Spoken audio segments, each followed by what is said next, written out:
Hello, good morning everyone. कैसे हो सभी? आशा करते हैं आप लोग बहुत अच्छे होंगे। सो गाइज, मेरा नाम है Vijay and I welcome all of you in this learning of बिगन प्रशस्ति। माय डियर स्टूडेंट्स, ये जो वीडियो होगा इसके ऊपर हम लोग बात करेंगे balancing of a chemical equations, how to balance chemical equations, right. तो हर साल इस सेक्शन से सवाल आता है और बच्चे लोग क्या होता है यहाँ पर कंफ्यूज हो जाते हैं, कैसे बैलेंस करें, हिडन ट्रायल लगाएं, बहुत सारा ये प्रॉब्लम उन लोगों को फेस करना पड़ता है।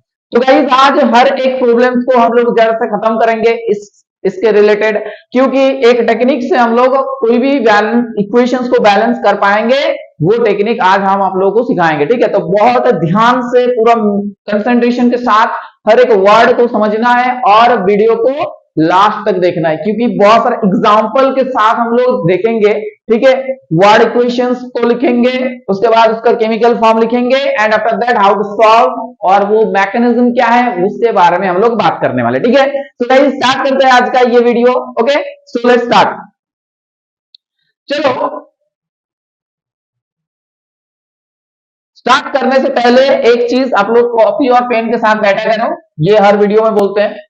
तो गाइस, क्या है आज का लेसन, क्या है यहां पर लिखोगे आप लोग कि balancing, how to balance the chemical equations, how to balance a chemical equations, a chemical equations। Okay, तो केमिकल इक्वेशंस को कैसे बैलेंस किया जा सकता है, तो देखो पहला एक एग्जांपल हम लोग लेंगे कि मैग्नीशियम को अगर एयर में बर्न करेंगे तो ये रिएक्शन आप लोगों का बहुत कॉमन हो चुका है, फिर भी इसी रिएक्शन से हम लोग आगे बढ़ेंगे।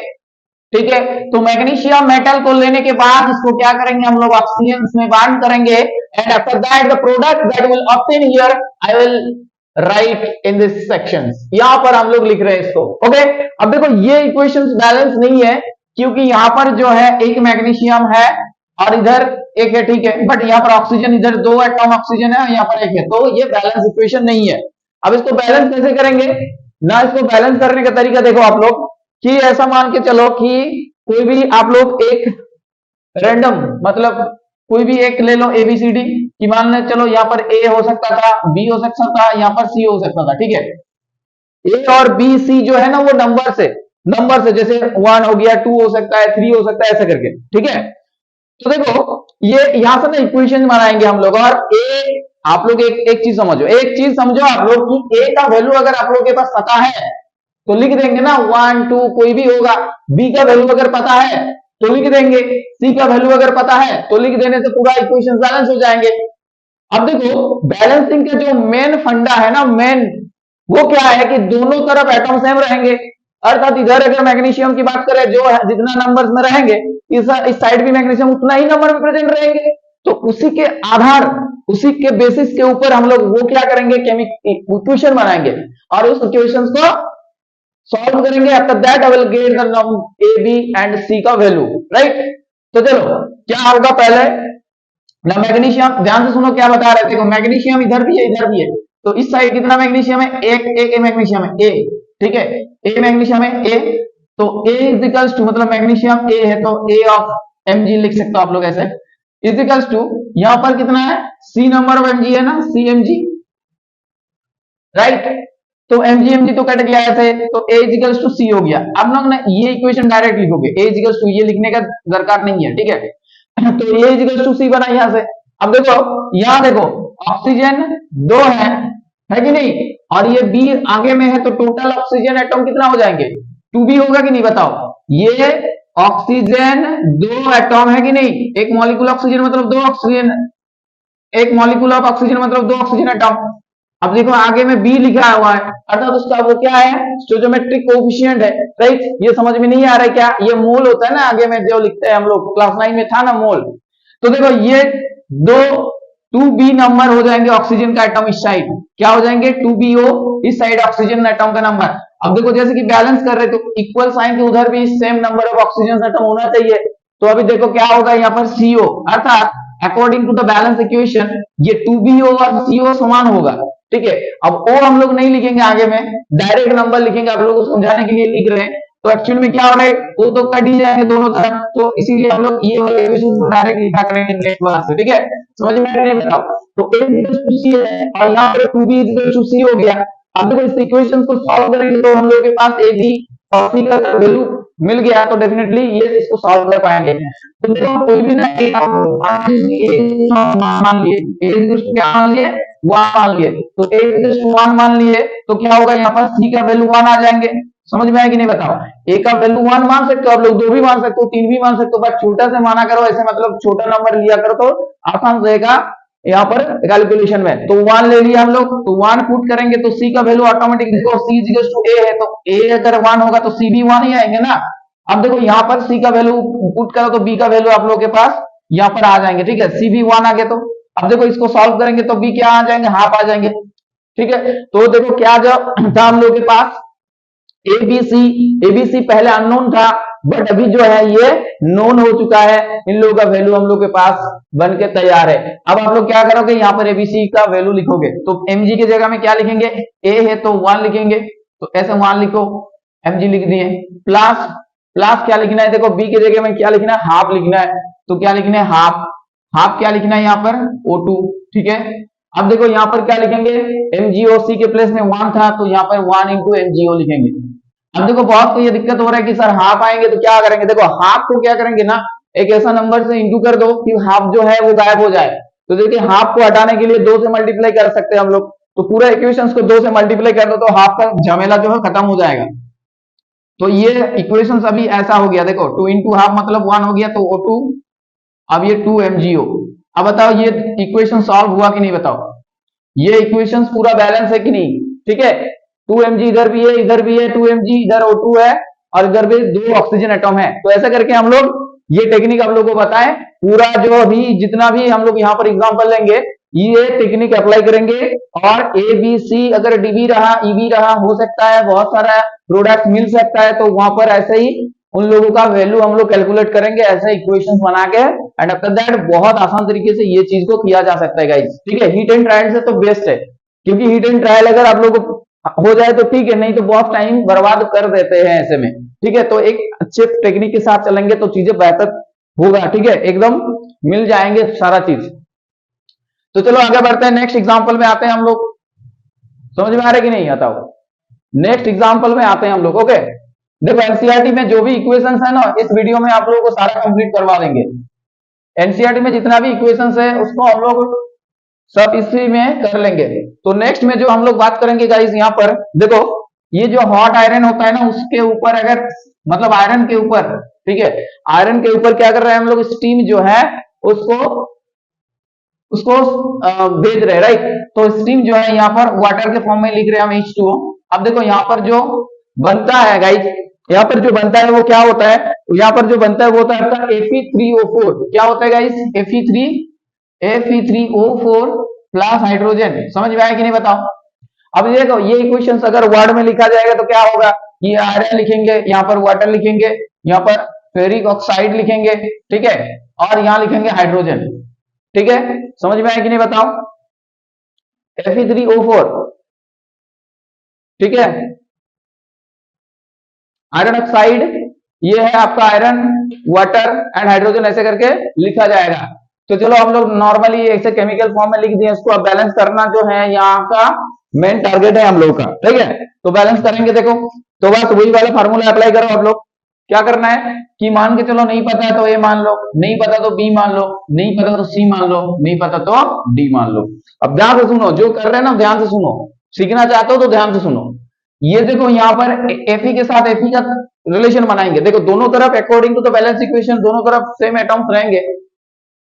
तो इधर अगर Fe है तो A समान क्या हो जाएंगे, यहाँ पर देखो 3 है तो 3 इंटू सी हो जाएंगे कि नहीं, बताओ। ये आपके पास एक इक्वेशन हुआ कि नहीं, बताओ। समझ में आया इसको, किसी को कोई दिक्कत है यहाँ पर, किसी को कोई दिक्कत है यहाँ पर। अब देखो यहाँ पर देखो हाइड्रोजन के सामने आ जाओ, हाइड्रोजन के सामने आ जाओ तो हाइड्रोजन देखो 2b होगा, क्या होगा, हाइड्रोजन 2b होगा इज इक्वल्स टू। अब देखो हाइड्रोजन जहां पर है वहां पर जाएंगे ना हम लोग, हाइड्रोजन के साथ हाइड्रोजन का रिलेशन बनाएंगे, ऑक्सीजन के साथ ऑक्सीजन का बनाएंगे, और आयरन के साथ आयरन का बनाएंगे रिलेशन। समझ में आया कि नहीं, बताओ। तो हाइड्रोजन है यहाँ पर, तो हाइड्रोजन के साथ हाइड्रोजन का रिलेशन बनाएंगे, मतलब है कि यहाँ पर 2D होगा। समझ में आया कि नहीं बताओ? 2D हो जाएगा, तो यहाँ दो दो कैंसिल हो जाएगा, यहाँ पर B इक्वल टू B आ गया। ये चीज क्लियर हुआ। अब देखो हाइड्रोजन के साथ बन गया, अब ऑक्सीजन के साथ बनाएंगे तो क्या होगा? BO। तो B जो है यहाँ पर B इक्वल टू क्या हो जाएंगे? यहाँ पर देखो 4 है और यहाँ पर C है तो 4C हो जाएंगे, ऐसे मल्टीप्लाई हो जाएगा ये लोग। ठीक है, तो B इक्वल टू क्या आ गया? 4C। अब देखो कोई भी एक इक्वेशन में आप लोग ना कोई भी एक मान लो कि मेरा जो इसका मतलब ये है, तो a इजिकल्स टू अगर मान लो कि 1 होता है, a इजिकल्स टू 1 ना मान के आप लोग यहाँ पर देखो थोड़ा चालाकी से चलना होगा। यहाँ पर c इजिकल्स टू 1 मानने से कम और भी अच्छा हो सकता है, तो c इजिकल्स टू 1 मान लो आप लोग। ठीक है, तो ये थोड़ा दिमाग लगाना होगा कि कौन सा चीज मानने से इजी होगा सारा चीज। देखो तो c इजिकल्स टू 1 मानेंगे तो यहाँ पर 1, तो a इजिकल्स टू यहाँ से 3 आ गया मेरा। ठीक है, समझ में आया? अब देखो b इक्वल्स टू यहाँ पर क्या आ जाएंगे? फिर 4 आ जाएंगे। समझ में आया? अब देखो b और d बराबर है तो दोनों का मतलब 4 है। अब बस कुछ नहीं करना है आप लोगों को, ABCD जो है अभी तैयार है बन के, यहाँ पर बस पुट कर दो, यहाँ पर पुट कर दो यहाँ पर। तो देखो a के प्लेस में जो लिखेंगे हम लोग क्या लिखेंगे? 3। तो नया जो इक्वेशन हम लोग का अभी बनेंगे वो बैलेंस होंगे, पूरी जो है बैलेंस होगा। तो 3Fe प्लस b के प्लेस में क्या लिखेंगे? 4 लिखेंगे ना, 4 हो जाएगा ये 4H2O। अब देखो ये जो है C का वैल्यू क्या आया है? C का वैल्यू हम लोग 1 माने हैं, तो डेफिनेटली 1 लिखेंगे, तो कुछ नहीं लिखोगे तो भी 1 माना जाएगा वो। ठीक है, यहाँ पर 1 है ऑलरेडी, ऐसा मान के चल सकते हो। तो 3Fe प्लस 4H2O, तो Fe3O4 हो गया। अब D का वैल्यू जो होगा गाइज, यहाँ पर D का वैल्यू और B का वैल्यू समान था, मतलब 4H2। अब देखो देख सकते हो आप लोग कैसा कितना आसानी से ये इसको हम लोग सॉल्व कर लिए, इस कितना आसान तरीके से इस इक्वेशंस को जो है हम लोग सॉल्व कर लिए हैं। देखो 3Fe इधर भी 3Fe है, 4H2O देखो यहाँ पर 4H2 है, ऑक्सीजन भी बैलेंस है पूरा पूरी। अब देखो रटने का भी नहीं है, याद रखने भाई कोई झमेला खत्म हो गया है, बस ये टेक्निक को अडेप्ट कर लो आप लोग और अप्लाई कर लो तो चीजें बहुत बढ़िया तरीके से, कोई भी इक्वेशन कोई भी अननोन कोई डर खत्म हो जाएगा इस वीडियो को देखने के बाद आप लोगों का इस टाइप का जो सवाल आता है। ठीक है, तो 2-3 मार्क्स तो पक्का हो गया आप लोगों का। ठीक है, चलो अब आगे में बढ़ते हैं हम लोग, आगे में बढ़ते हैं हम लोग। ठीक है, पूरा पूरी दिख रहा है ना, सब सही में है? हाँ अभी ठीक है, चलो चलो आगे में बढ़ते हैं हम लोग और इक्वेशन लेते हैं। देखो कार्बन मोनोऑक्साइड जो है गाइस, कार्बन मोनोऑक्साइड एक खतरनाक गैस है, हीमोग्लोबिन के साथ कार्बोक्सी हीमोग्लोबिन बना लेता है, तो बायोलॉजी में पढ़ेंगे हम लोग, अभी बैलेंस कर लो उसको। तो गाइस क्या होता है, देखो कार्बन मोनोऑक्साइड जो होता है CO, कार्बन मोनोऑक्साइड और हाइड्रोजन के बीच में जो रिलेशन होता है, देखो ये भी एनसीईआरटी का एक इक्वेशन है। तो यहाँ पर क्या बनता है ना, मिथानल बनता है। क्या बनता है? मिथानल बनता है। देखो यहाँ पर क्या करेंगे, मान के चलो कि नहीं पता तो A मान लो, ये रेड में लिख ले तो अच्छे से समझ में आएगा। तो ये देखो A मान लो, यहाँ पर B मान लो, यहाँ पर जो है C मान लो। अब इक्वेशन बनाना मान लो का काम है, तो इक्वेशन बना लो गाइस। क्या होगा, C के साथ C का तुलना करेंगे तो यहाँ पर AC है, मतलब A होगा, A तो क्या हो जाएंगे? C हो जाएंगे। अब देखो ऑक्सीजन से अगर करेंगे तो यहाँ पर ऑक्सीजन भी A है और यहाँ पर ऑक्सीजन आप लोगों के पास कितना है? C है। ठीक है, अब हाइड्रोजन की बात करें तो 2B है, 2B इजिकल्स टू कितना है? 3C है। ठीक है, अब कोई भी एक आप लोग 1 मान सकते हो, तो A इजिकल्स टू 1 मान लो। A इजिकल्स टू अगर 1 मानेंगे तो C ऑटोमेटिक 1 हो जाएंगे और B का वैल्यू जो आ जाएंगे गाइस यहाँ पर 3/2 होगा। अब देखो यहाँ पर बैलेंस करने से क्या होगा, ये इसको यहाँ लिख दो, ABC का वैल्यू तो मिल गया है तो यहाँ लिख दो। चलो A की जगह में क्या लिखेंगे? 1 लिखेंगे, मतलब CO प्लस जो है यहाँ पर से आ रहा है। B का वैल्यू में क्या लिखेंगे? 3/2 H2। अब घबराना नहीं है, 3/2 5/2 7/2 कोई भी आ सकता है। ठीक है, तो उसको हम लोग नॉर्मल कर लेंगे। देखो C का वैल्यू 1 है तो CH3OH हो जाएगा, यहाँ पर क्लियर हुआ? CH3OH हो जाएगा। अब देखो 2 को हटाना है तो 2 से गुना कर दो, पूरा गुना कर दो इसको। ठीक है, इसको पूरा इक्वेशन को 2 से गुना कर दो। अब 2 कट जाएंगे तो ये चीज बन के यहाँ पर ऐसा करके रिफॉर्म हो जाएंगे इक्वेशंस। 3H2 जो है, 3H2 जो है इक्वल्स टू 2 3H CH3OH। अब देखो आप लोग ये पूरा पूरी बैलेंस है, जितना भी देख सकते हो। यहाँ पर देखो कार्बन इधर जितना 2 है, ये इधर भी 2 है, इधर 2 ऑक्सीजन है, इधर भी 2 ऑक्सीजन है, इधर हाइड्रोजन क्या बैलेंस हो गया? हाइड्रोजन का कुछ गड़बड़ हो रहा है क्या? 4, अच्छा यहाँ पर 4 होगा ना, B 3 और 4 हाइड्रोजन है, यहाँ पर 4C होगा ना, ये समझ में आया कि नहीं? यहाँ ये 4C होगा। तो B इजिकल्स टू आपका हो जाएगा C/2। B इजिकल्स टू क्या होगा? C/2। C इजिकल्स टू अगर 1 मान के चलते हैं तो 2B इजिकल्स टू 4 होगा फिर, तो B इजिकल्स टू आ जाएंगे आपका 2। ठीक है, B इजिकल्स टू 2 हो जाएगा तो दिक्कत ही नहीं है, दिक्कत ही खत्म हो गया फिर, या 2 लिख दो, फिर ये झमेला नहीं करना होगा। देखो ये 2 कर दो, अब देखो पूरा सही बैलेंस हो गया एकदम।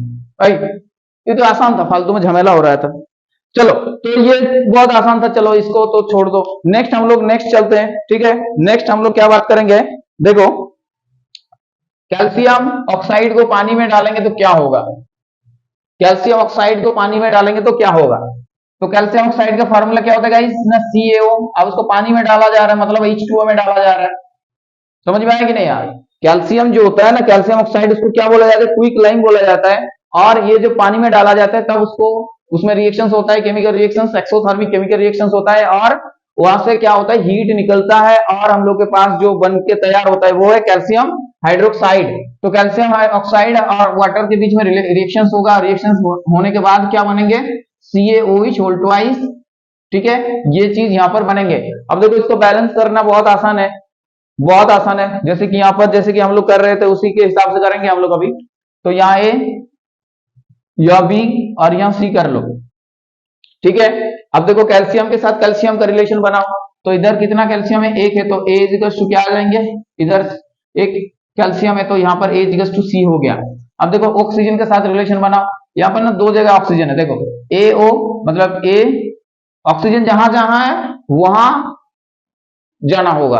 ऑक्सीजन जहां जहां है, देखिए जैसे मान लो यहाँ ऑक्सीजन है और यहाँ पे भी तो ऑक्सीजन है ना, तो दोनों जगह जो ऑक्सीजन है उसको लेना होगा यहाँ पर। ठीक है, कैलकुलेशन में दोनों ऑक्सीजन को लेना होगा।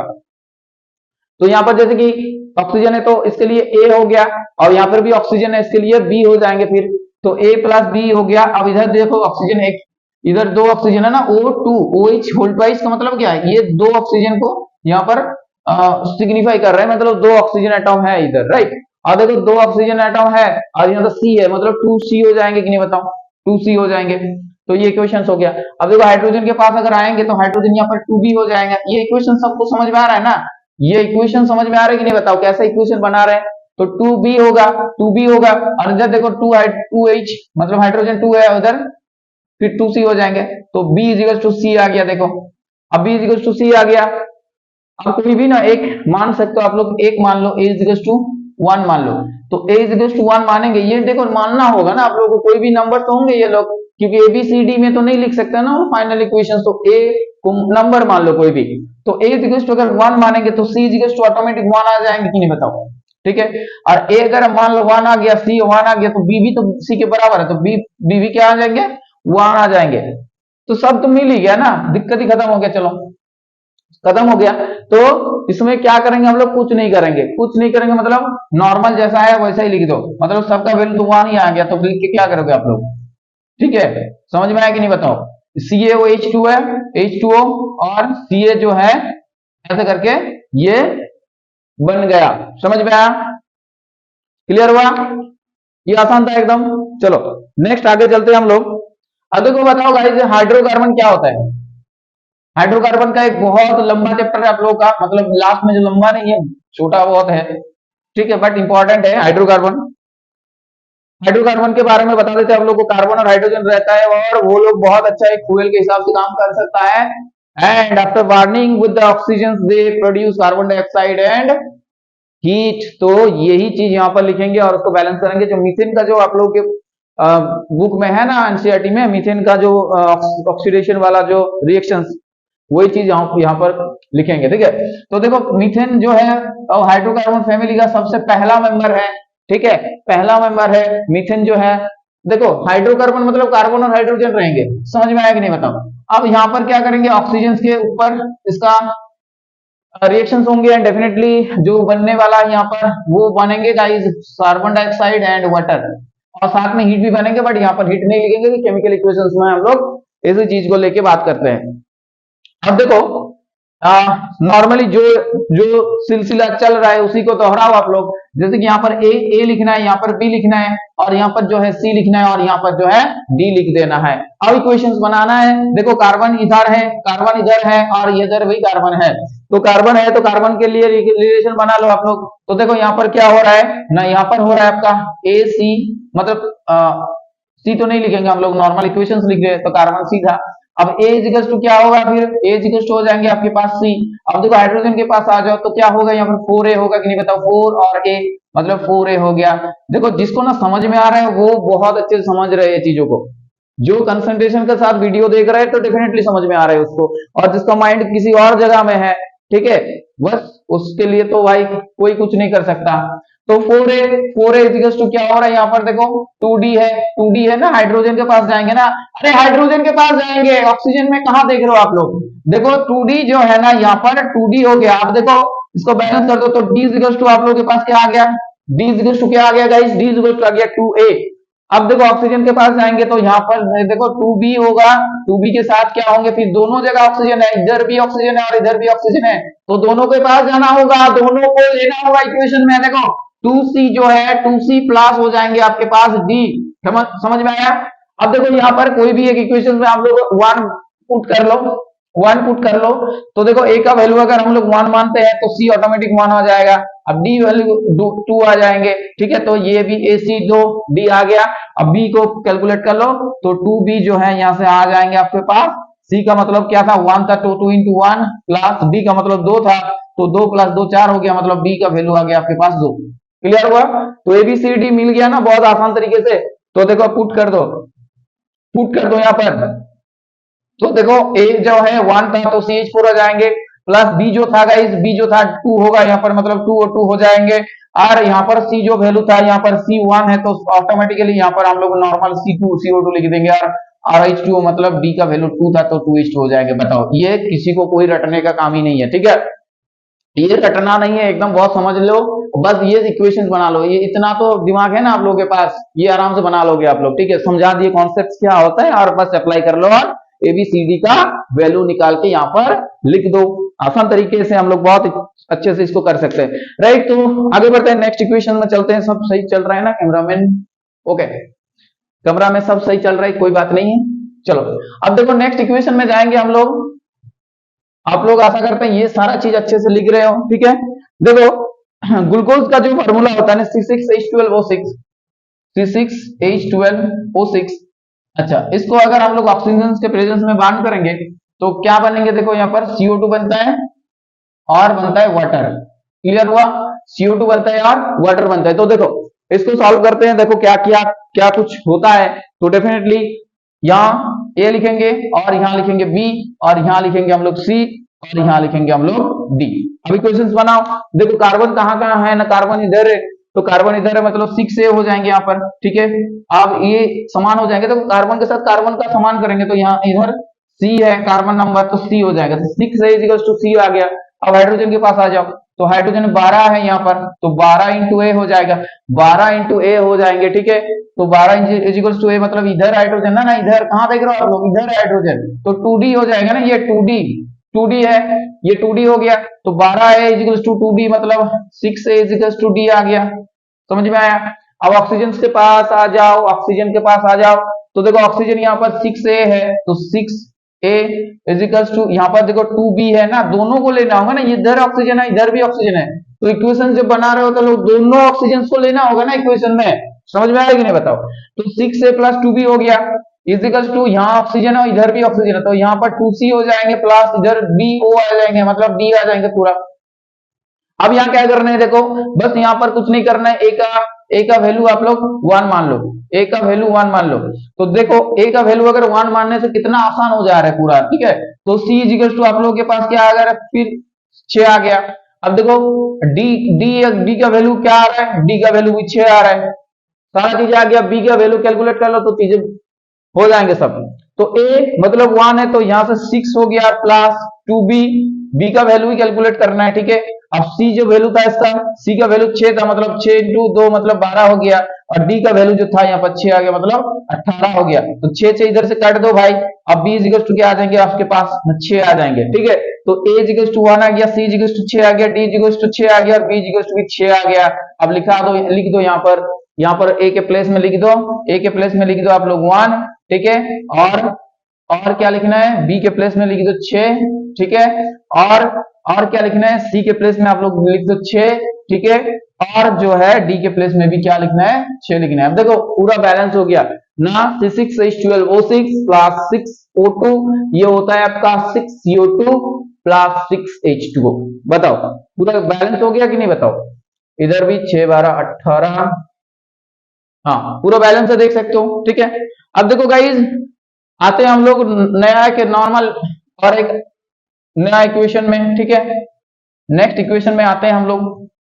देखो बेरियम क्लोराइड, ठीक है, आयोनिक इक्वेशन लिख रहे हैं। बेरियम क्लोराइड पता है आप लोगों को, बेरियम क्लोराइड।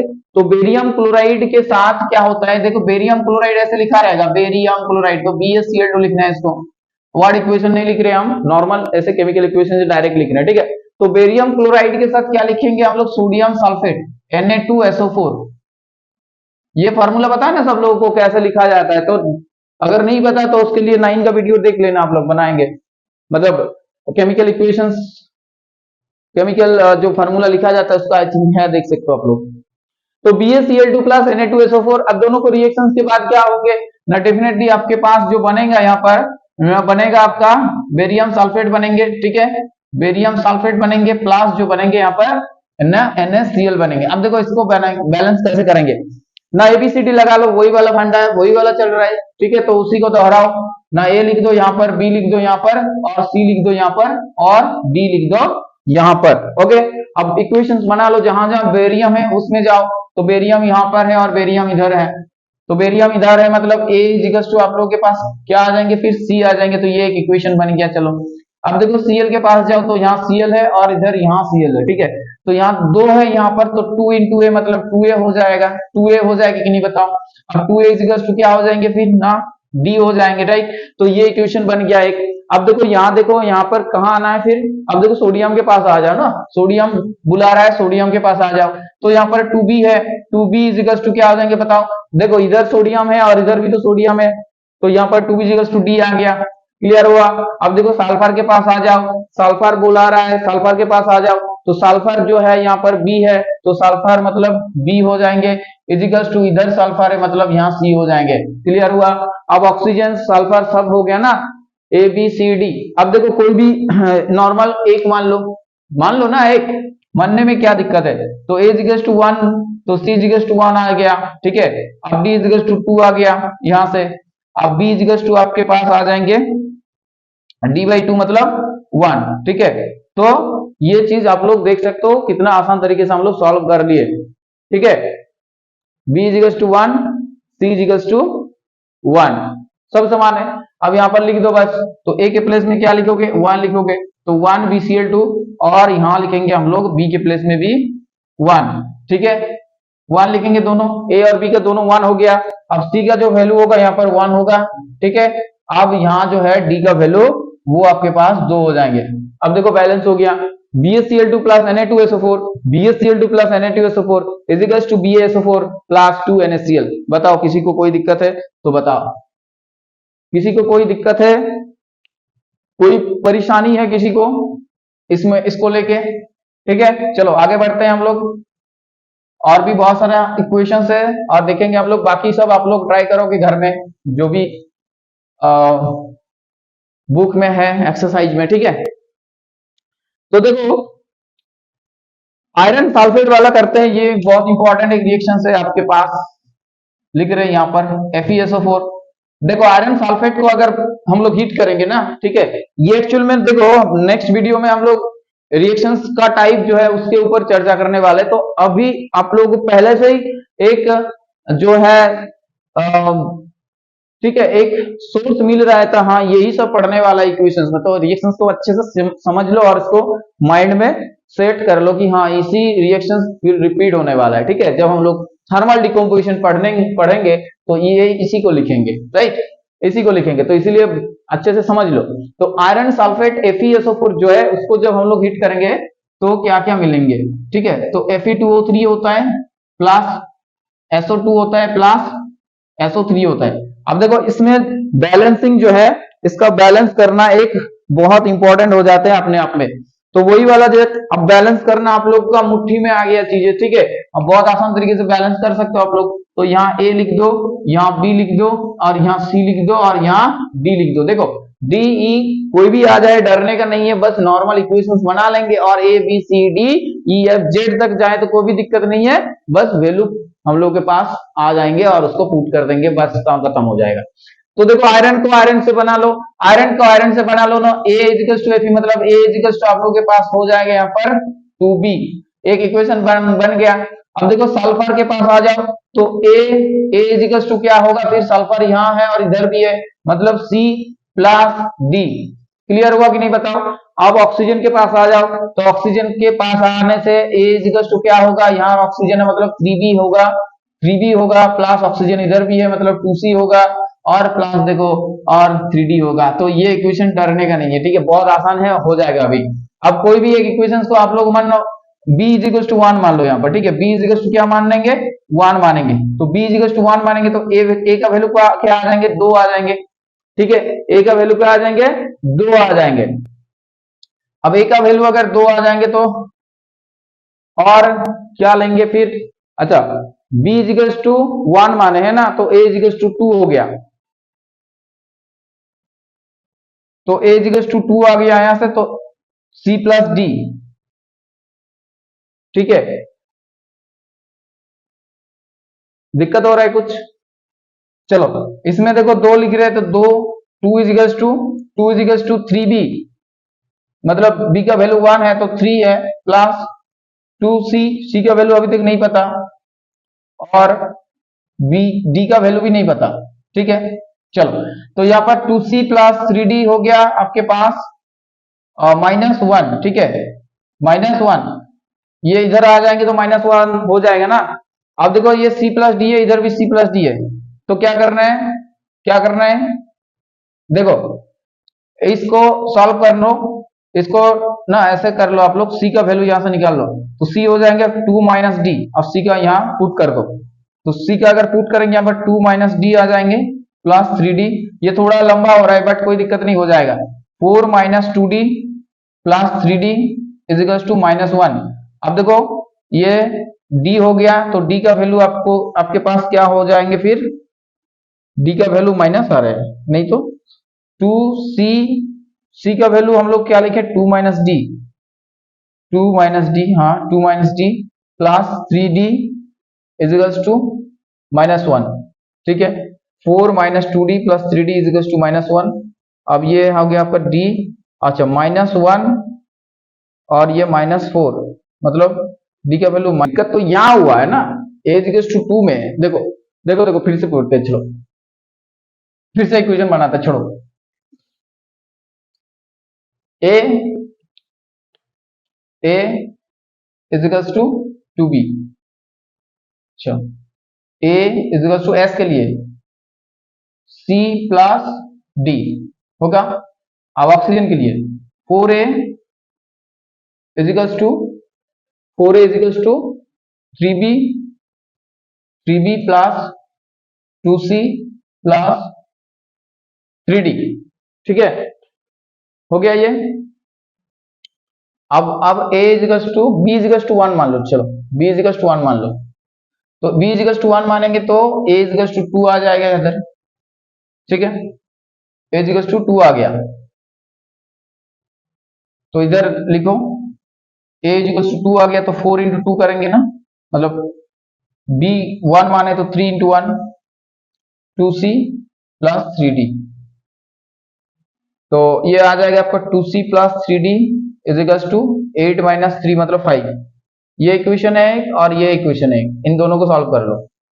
तो A इज इक्वल टू क्या था, 2 था, तो 2 यहां से लिख सकते ना इसको, 2 is equal to C plus D, हाँ लिख सकते हैं। चलो तो सी का वैल्यू यहां से निकाल लो, सी इजिकल्स टू आपका हो जाएगा 2 माइनस डी, और उसको यहां पुट कर दो, 2 into 2 minus D plus 3d is equals to 5, तो हो जाएगा आपका 4 minus 2d plus 3d is equals to 5, ठीक है। और उसको सॉल्व कर लो तो d इजिकल्स टू क्या आ जाएंगे, फिर 1 आ जाएंगे, ठीक है। तो सारा कुछ मिल गया। देखो कोई दिक्कत हुआ तो आप लोग एक बार देख सकते हो इसको। ए का वैल्यू ए का वैल्यू 2 है, ठीक है, तो यहाँ 2 लिखो। बी का वैल्यू आया है, बी का वैल्यू आया है 1, तो यहाँ 1 होगा, ठीक है। और सी का वैल्यू आपके पास आया है, कितना आया है सी का वैल्यू, डी का वैल्यू आया है, सी का वैल्यू भी कैलकुलेट कर सकते हो। यहाँ पर सी क्या होगा, 2 माइनस 1 मतलब 1 होगा, तो ये 1 हो गया। अब डी भी क्या हो जाएंगे, 1 हो जाएंगे। देखो सॉल्व हो गया ना। तो 2 FeSO4 equals to Fe2O3 plus SO2 plus SO3, ठीक है। अगर इसको याद रख सकते हो देन इट्स ओके, बट ऐसे करके हम लोग कैलकुलेट भी कर सकते हैं, ओके। तो नेक्स्ट आते हैं हम लोग नेक्स्ट इक्वेशन में। अब देखो और भी एक इंपॉर्टेंट रिएक्शन है हीटिंग वाला, लेड नाइट्रेट, जो जो इंपॉर्टेंट है यहां कर दे रहे हैं हम।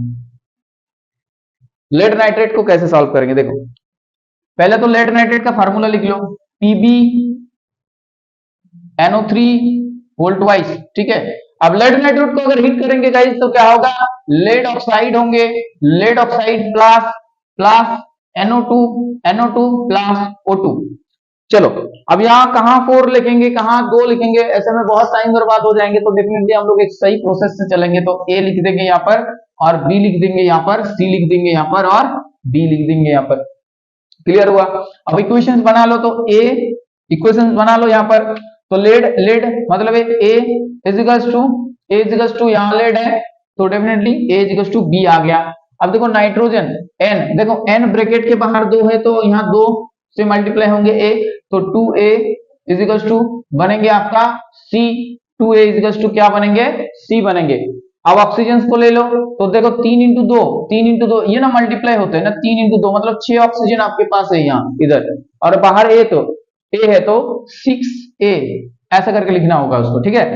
6a इजिकल्स टू क्या होगा, बी होगा, प्लस देखो यहां पर भी ऑक्सीजन है, तो ये हो जाएंगे आपका 2c, और यहां पर भी ऑक्सीजन है, तो मतलब ये हो जाएंगे आपका 2d, ओके। तो ये सब हो गया। नाइट्रोजन का क्या कर लिया हम लोग, नाइट्रोजन का कर लिए, ऑक्सीजन का भी कर लिया, ओके। अब कुछ नहीं करना है, कोई भी एक को मान लो, तो a इजिकल्स टू मान लो 1 है, a इजिकल्स टू अगर 1 मानते तो b इजिकल्स टू 1 आ जाएगा, ठीक है। अब c इजिकल्स टू क्या आ जाएंगे, c इजिकल्स टू यहां से 2 आ जाएंगे, तो a b c आ गया, a b c आ गया, d भी कैलकुलेट कर लेंगे यहां से। देखो तो a मतलब 1 तो 6, और b का वैल्यू आपके पास 1 है, तो 1 प्लस 2c मतलब 2 इंटू 2 4 मतलब 4 प्लस 2 इंटू डी। अब 4 और एक 5 होता है, और इधर 6 है, तो 1 इजिकल्स टू क्या आ जाएंगे फिर 2d, तो d का वैल्यू क्या आ जाएंगे, फिर हाफ आ जाएंगे, ओके। चलो तो लिखते हैं, फिर यहाँ पर लिखते हैं यहाँ पर, तो a के प्लेस में 1 है, तो यहाँ 1 लिखेंगे, तो पीबी NO3 ये हो रहा है आपके पास, b का वैल्यू कितना है 1 है, तो PbO प्लस c का वैल्यू कितना है NO2, c कितना है, c आपके पास कितना है c का वैल्यू नहीं निकाले क्या, हाँ 2 है, तो 2 है, तो 2NO2 है, 2NO2 है, प्लस d का वैल्यू कितना है, हाफ है, तो हाफ O2। अब देखो ये हाफ ना, हाफ मत रखो, हाफ को आप लोग काटाकुटी कर दो, मतलब 2 से पूरा इक्वेशंस को इंटू कर दो, पूरा इक्वेशंस जो है ना आपको 2 से इंटू करना है, तब जाके ये हाफ हट जाएंगे, ओके। और ये इक्वेशंस बन जाएंगे ऐसे, 2 पीबी, अब दोबारा नहीं लिख रहे हैं, यहां लिख दे रहे, देखो 2 जो है ये 2 हो जाएंगे, ओके, यहाँ 2 लिख जाएंगे, और ये 2 था मतलब 4 हो जाएंगे ये, ओके, और ये हाफ हट के क्या हो जाएंगे 1 हो जाएंगे, ठीक है। तो ये इक्वेशंस आपके पास अभी तैयार हो गया है, जहां पर लेड नाइट्रेट को हीट करने से lead oxide, nitrogen dioxide and oxygen मिलता है with the proper balance equations. समझ में आया, क्लियर हो रहा है चीजें, ठीक है।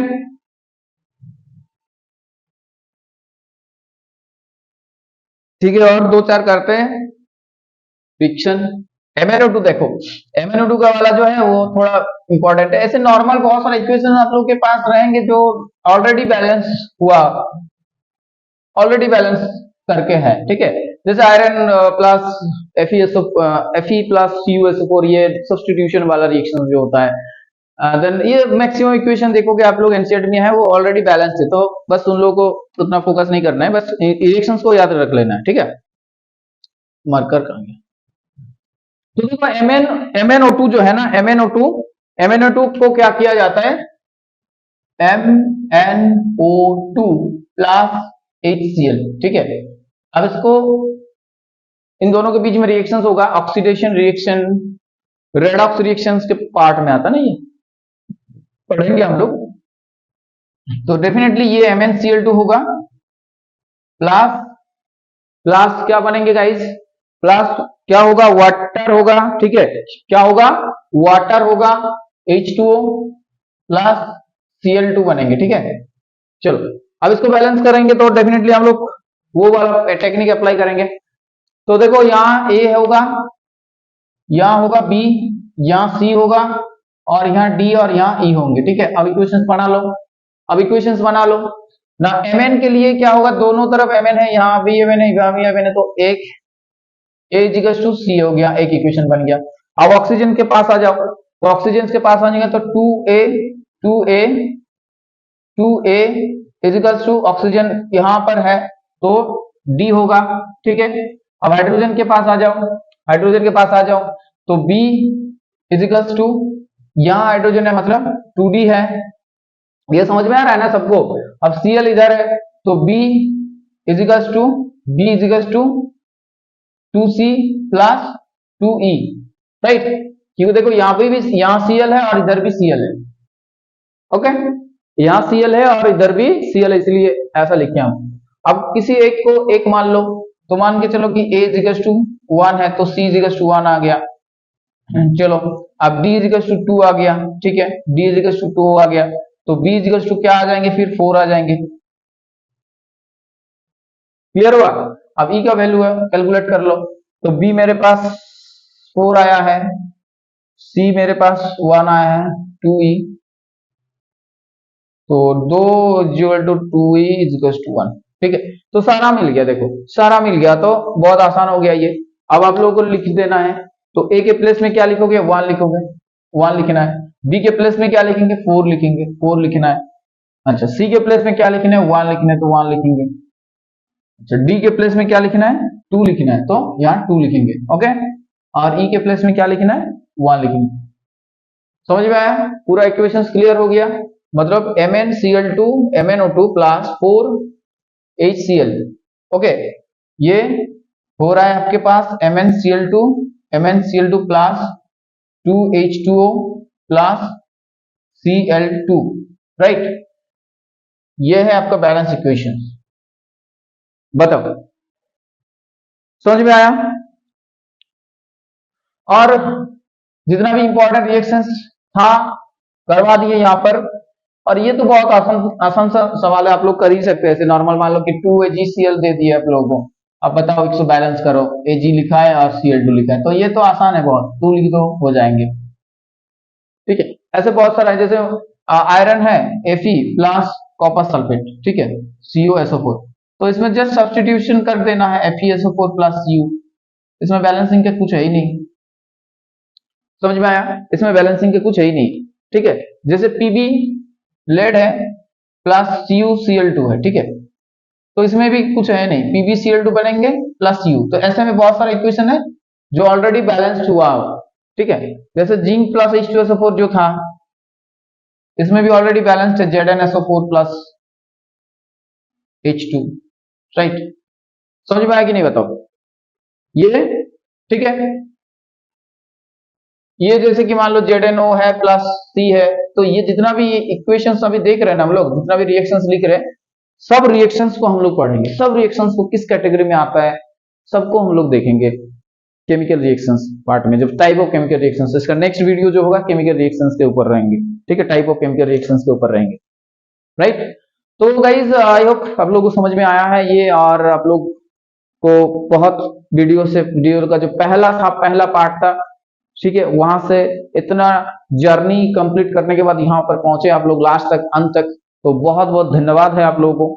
सो गाइस ऐसे ही बने रहो और नेक्स्ट वीडियो बहुत ही जल्द आने वाला है।